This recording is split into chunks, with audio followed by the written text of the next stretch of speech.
સુરત શહેર વિસ્તારના અલગ અલગ વિસ્તારમાંથી મોબાઈલ ફોન ચોરી કરતા ઇસમોને મોબાઈલ ફોન નંગ 279 કિંમત ₹16,79,000 મુદ્દામાલ સાથે પકડી પાડતી Udhna police station surveillance team ઉપરોક્ત સૂચના અનુસંધાને ઉધના પોલીસ સ્ટેશનના police inspector Shri S N. Desai સાહેબ તથા પોલીસ ઇન્સ્પેક્ટર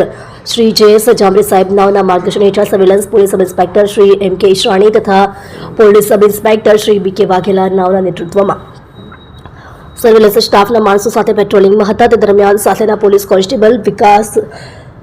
વિશાલ કુમાર રામજીભાઈ તથા પોલીસ કોન્સ્ટેબલ હૈદર અલી આલમ અલી તથા પોલીસ કોન્સ્ટેબલ રાહુલભાઈ જીવરાજભાઈ નાઓની સંયુક્ત બાતમી હકીકતના આધારે ઉધના ખત્રીનગર પાસે બ્રિજ નીચે આરોપીઓ નામે રવિ રૂમાલભાઈ રાજનટ ઉંમર વર્ષ 31 સંતો મજૂરી રહે પ્લોટ નંબર 37 સંતોષીનગર ઝુંપડપટ્ટી નવાગામ ડિંડોલી સુરત શહેર તથા સંતોષ ઉર્ફે લંગડા બાબુભાઈ ગાયકવાડ ઉંમર વર્ષ 44 સંતો મજૂરી રહે ઘર નંબર 221 સંતોષીનગર ઝુંપડપટ્ટી નવાગામ ડિંડોલી સુરત શહેરનાઓ પાસેથી કુલ 15 મોબાઈલ ફોન મળી આવેલ તેમજ ઉપરોક્ત બંને આરોપીની વધુ પૂછપરછ કરતા તેઓ એક અન્ય આરોપીને મોબાઈલ વેચાણ અર્થે આપવા માટે આવેલ, જેથી આરોપી નામે ધીરજ રવિન્દ્રભાઈ જોપે ઉંમર વર્ષ 25 ધંધો નોકરી રહે plot number 58 જગદંબાનગર CR Patil road પાસે ડિંડોલી સુરત શહેરનાઓનું ઘરે જઈ તપાસ કરતા કુલ 279 અલગ અલગ